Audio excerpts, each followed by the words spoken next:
નમસ્તે વિદ્યાર્થી મિત્રો, હું છું વિજય પટેલ અને આજે આપણે ધોરણ 6 ના ગણિત વિષયમાં પ્રકરણ 1 સંખ્યા પરિચય આ પ્રકરણના સ્વાધ્યાય 1.1 ના બધા જ દાખલાનું સંપૂર્ણ સમજ સાથે સોલ્યુશન મેળવવાના છીએ।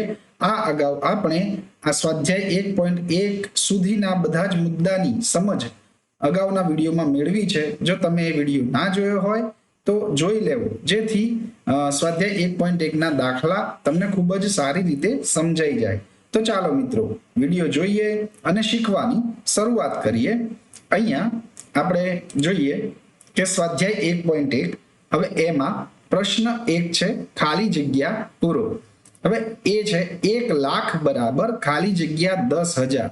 જો આ પ્રકારના મિત્રો તમને પ્રશ્નો ખૂબ જ હેરાન કરતા હોય છે, પણ આપણે એને સરળ રીતે સમજીએ કે અહીંયા 10,000 એવું લખીને આપ્યું છે, 10,000 બરાબર। હવે એમાંથી આપણે 1 લાખ બનાવવાના છે, તો આપણે જાણીએ છીએ કે કેટલા 10,000 ભેગા કરીએ ત્યારે 1 લાખ થાય। તો 10,000 20,000 30,000 એમ કરતા કરતા આપણે 10,000 ભેગા કરીએ ત્યારે 1 લાખ થઈ જાય। જોઈએ, જુઓ 10 ગુણ્યા અહીંયા 10,000 તમે આ રીતે લખશો તો તમે જોઈ શકો છો કે આ બંનેનો ગુણાકાર એટલે 1 લાખ થાય છે, બરાબર આ રીતે। તો અહીંયા 10,000 ભેગા કરીએ ત્યારે આપણને 1 લાખ મળે છે, તો અહીંયા આપણો જવાબ થશે 10।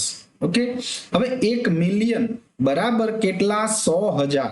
જુઓ 1 મિલિયન તો આપણને યાદ છે કે 1 મિલિયન એટલે 10 લાખ થતા હતા, બરાબર। હવે અહીંયા 100,000 એટલે કેટલા થાય? તો 100,000, 100 એટલે આવી રીતે અને 1000 ના 3 શૂન્ય, તો તમે જોઈ શકો છો કે આ રકમ થાય છે 1 લાખ, બરાબર। આ અલ્પવિરામ મૂકવાથી આપણે ઝડપથી વાંચી શકીએ છીએ મિત્રો, આપણે આ શીખી ગયા છીએ। જુઓ 1 લાખ થાય છે। હવે 1 મિલિયન એટલે 10 લાખ, તો હવે 1 લાખ કેટલા ભેગા કરીએ ત્યારે 10 લાખ થઈ જાય? Very good, 10।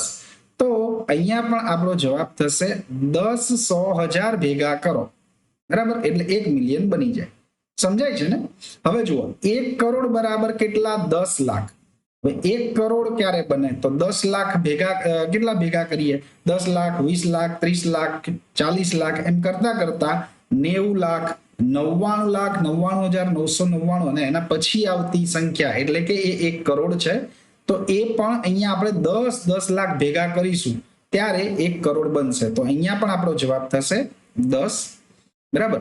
હવે 1 કરોડ બરાબર કેટલા? મિલિયન। આ પ્રશ્ન ખાસ સમજીએ, 1 કરોડ એટલે કેટલા? મિલિયન, બરાબર।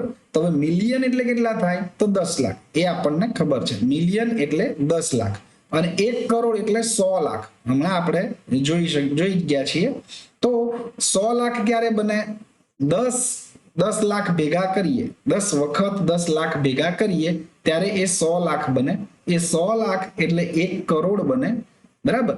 હવે 10 વખત 10 લાખ ભેગા કરવા એટલે 10 મિલિયન, બરાબર। તો અહીંયા પણ આપણો જવાબ થશે 10 મિલિયન એટલે 1 કરોડ થાય। હવે 1 મિલિયન એટલે કેટલા લાખ થાય? તો એ તો આપણે જાણીએ જ છીએ, તો 1 મિલિયન એટલે 10 લાખ થાય, બરાબર। ખૂબ જ સરસ રીતે આપણે આ સમજ્યા। હવે આગળનો પ્રશ્ન જોઈએ, તો અહીંયા છે કે યોગ્ય રીતે અલ્પવિરામ મૂકો અને સંખ્યા લખો। જો અહીંયા આપણને શબ્દમાં લખીને આપી છે, આપણે અલ્પવિરામ મૂકવાનું છે અને સંખ્યા લખવાની છે। તો અહીંયા આપણે જોઈ શકીએ છીએ કે આ બધી જ સંખ્યાઓ ભારતીય સંખ્યા લેખન પદ્ધતિ પ્રમાણે લખેલી છે, ભારતીય સંખ્યા લેખન પદ્ધતિ પ્રમાણે, બરાબર। તો આપણે જોઈએ કેવી રીતે સરળતાથી આપણે લખી શકીએ છીએ તે। તો જુઓ અહીંયા 73,75,307, તો આપણે શીખ્યા છીએ મિત્રો લાખ, હજાર અને 100 એ રીતે ખાના પડે છે ભારતીય લેખન પદ્ધતિમાં। તો અહીંયા આપણે શીખ્યા છીએ એ પ્રમાણે કે આ આપણે 100 નું ખાનું 3 અંક પછી અલ્પવિરામ, બરાબર, ત્યારબાદના 2 અંક અને ત્યારબાદ અલ્પવિરામ અને પછી લાખ, અહીંયા 73 લાખ છે એટલે 2 અંક આવશે, બરાબર। આ રીતે ખાના પાડી અને હવે આપણે સંખ્યા લખી લેવાની છે। 73 કીધા છે, લાખના ખાનામાં 73, જુઓ આ 73, ત્યારબાદ 75,000 તો 1000 ના ખાનામાં 75 અને 307 અહીંયા છેલ્લે આવશે 307, બરાબર। આ રીતે આપણે ખૂબ જ ઈઝી વે લખી શકીએ છીએ. હવે બીજી સંખ્યા જોઈએ તો જુઓ 9,05,41,. 9,05,41,. તો જુઓ પહેલું અલ્પવિરામ જે છે તે 100નું, ત્યારબાદ 1000નું, ત્યારબાદ લાખનું અને ત્યારબાદ કરોડનું ખાનું આવી ગયું છે, એટલે 3 અલ્પવિરામ આવશે. હવે અહીંયા છે 9 કરોડ, તો કરોડના ખાનામાં 9 લખી દઈએ. 5 લાખ એટલે અહીંયા બે અંક આવે પણ આપણે 5 જ છે એટલે 0.5 એ રીતે લખીશું. અને 41 તો અહીંયા 3 અંક, 1000ના ખાનામાં કંઈ જ નથી, જુઓ સીધા 41 બોલાયા છે એટલે અહીંયા 1000 વાળા ખાનામાં શું આવશે? 00. અને 100 વાળું જે ખાનું છે એની અંદર 41 એટલે 041. આ રીતે આપણે શીખ્યા છીએ કે છેલ્લા 3 અંક આવે છે, ત્યારબાદ દરેક 2 અંક આવે છે. હવે જુઓ ચેક કરી લેવું એક વખત, તો 41 એટલે અહીંયા 100 વાળા ખાનામાં 41 છે, બરાબર.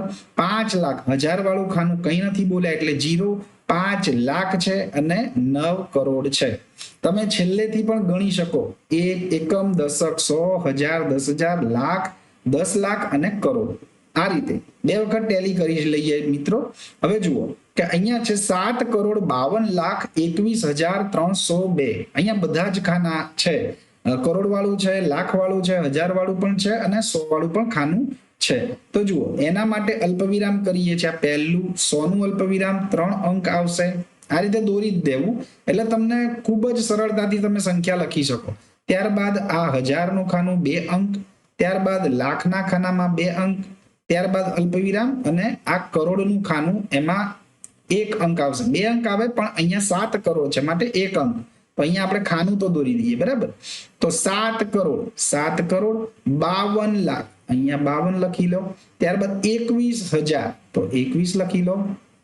અને 302 તો અહીંયા 302. જુઓ આ રીતે આ આપણી સંખ્યા લખાઈ ગઈ. અહીંયા અલ્પવિરામ પણ મુકાઈ ગયા છે અને સંખ્યા પણ લખાઈ ગઈ છે. 7,52,21,302. વેરી ગુડ મિત્રો. હવે આગળની સંખ્યા જોઈએ તો આ થશે 58,423,202. અહીંયા આંતરરાષ્ટ્રીય લેખન પદ્ધતિ પ્રમાણે છે. મેં તમને કહ્યું હતું ભારતીય, પણ અહીંયા આંતરરાષ્ટ્રીય લેખન પદ્ધતિ પ્રમાણે છે. તો જોઈએ 58,423,202. હવે આંતરરાષ્ટ્રીય લેખન પદ્ધતિમાં આપણે શીખ્યા છીએ કે દરેક 3 અંક પછી અલ્પવિરામ. જુઓ એકમ, દશક, 100નું આ જે છે એના પછી અલ્પવિરામ, ત્યારબાદ દરેક 3 અંક એટલે અહીંયા પણ 3 અંક, એના પછી અલ્પવિરામ અને અહીંયા પણ 3 અંક આવશે, બરાબર. હવે અહીંયા આપણે શીખ્યા છે કે આ જે પહેલું અલ્પવિરામ છે એ 1000 પહેલા આવે છે, બરાબર. પછી બીજું અલ્પવિરામ જે છે ત્યાં મિલિયન બોલાય છે. તો 58 મિલિયન કીધા છે મિત્રો, એટલે અહીંયા આપણે 58 લખીશું, બરાબર. 423,000 તો 1000ના ખાનામાં 423 આવશે અને ત્યારબાદ 202 તો એ અહીંયા આવશે 202. આ રીતે આપણે ખૂબ જ સરળતાથી સંખ્યા લખી શકીએ છીએ. જે સમજના વિડીયોમાં તમે જો આ શીખ્યા હશો તો તમને ખૂબ જ સરળ પડશે મિત્રો.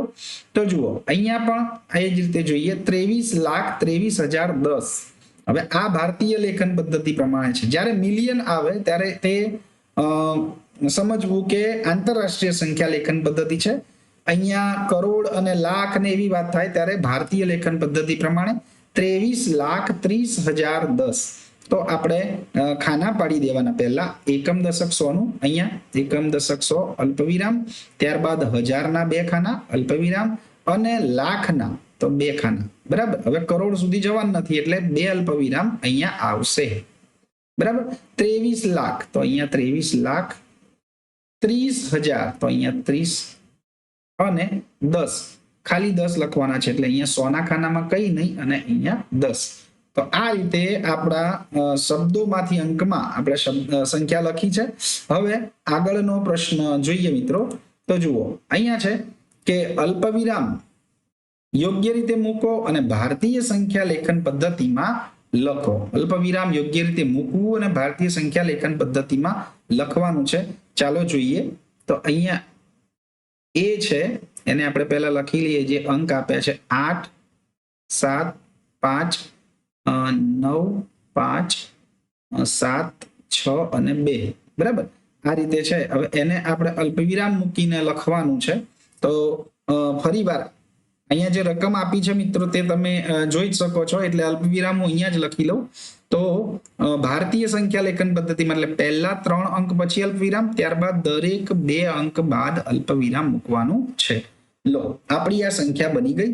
હવે આ ખાનું છે એ 100 નું છે, આ 1000, આ લાખ અને આ કરોડ. તો અહીંયા આપણી સંખ્યા બને છે, લખી લઈએ, 8 કરોડ, બરાબર, 8 કરોડ 75 લાખ 95,000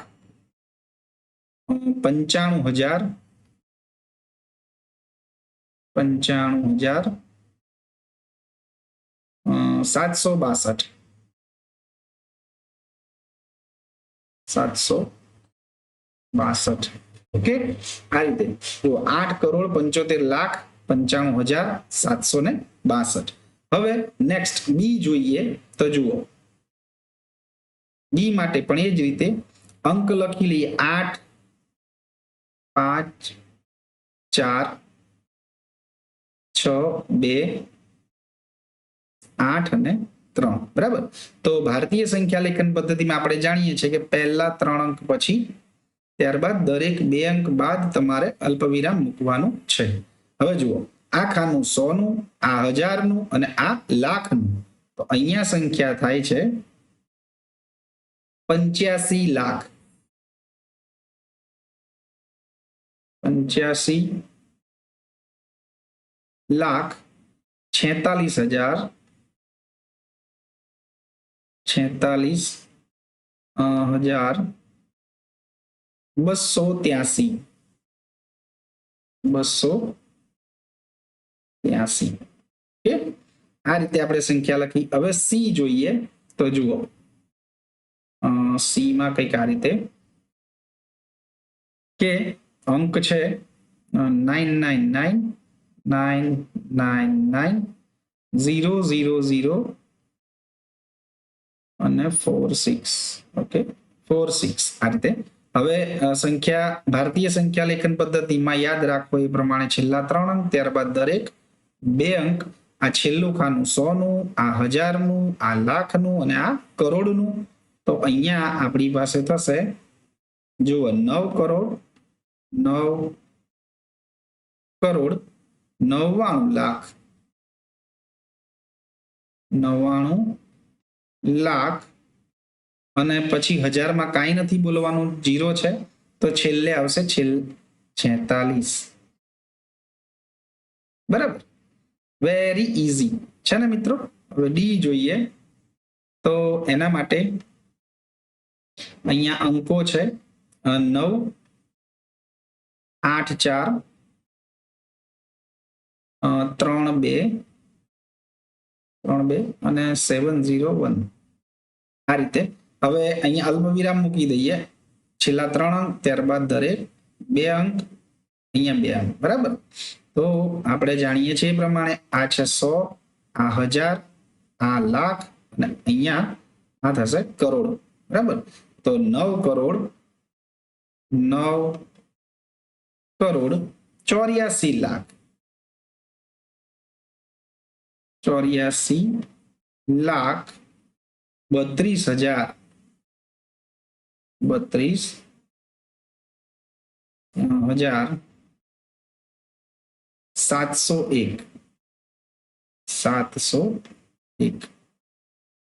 ઓકે, આ રીતે.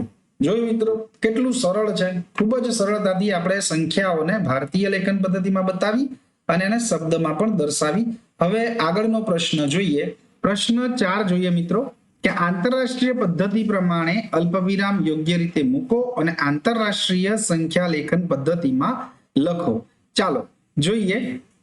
જે આ વસ્તુ આપણે શીખી જ ગયા છીએ. તો અહીંયા અંક પહેલા લખી લઈએ, 7, 8, 9, 2, 1, 0, 9 અને 2. આ પહેલો એ પ્રશ્ન આપણે જોઈએ છે. હવે આંતરરાષ્ટ્રીય પદ્ધતિ પ્રમાણે અલ્પવિરામ મૂકવાના છે. તો આપણે જાણીએ છીએ કે આંતરરાષ્ટ્રીય પદ્ધતિમાં દરેક 3 અંક બાદ આપણે અલ્પવિરામ મૂકવાનું હોય છે. એમાં આ જે છે એ 100 નું ખાનું, અહીંયા આ 1000 અને આ મિલિયન કહેવાય છે, બરાબર. તો એના માટે આપણે લખીશું કે 78 મિલિયન, બરાબર. 78 મિલિયન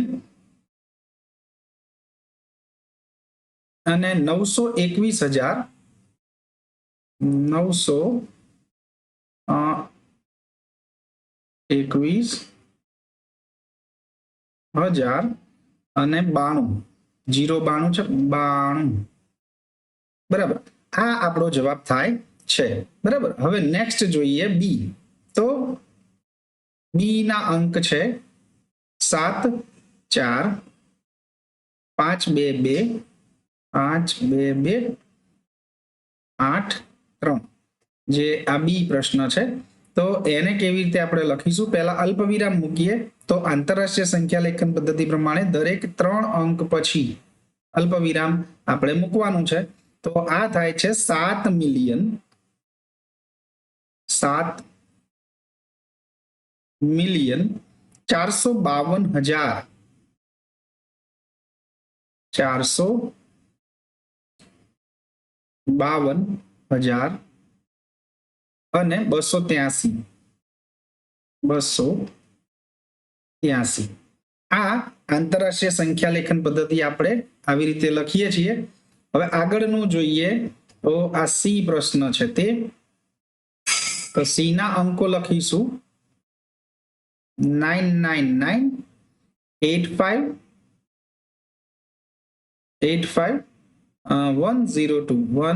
102.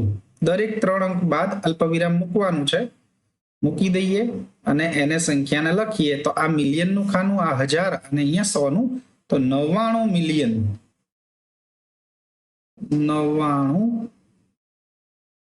Million 985,000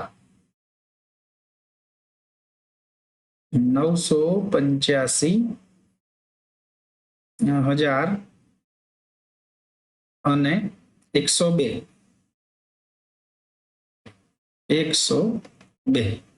very good. હવે ચોથો પ્રશ્ન જોઈએ. ચોથો દાખલો જે છે તે ડી, બરાબર. તો ડી માટે આપણે લખીએ 4 8 0 4 9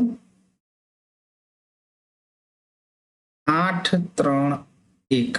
દરેક 3 અંક બાદ આપણે અલ્પવિરામ મૂકવાનું છે. તો અહીંયા એને અંકમાં લખીએ, શબ્દમાં લખીએ 48 મિલિયન 49,000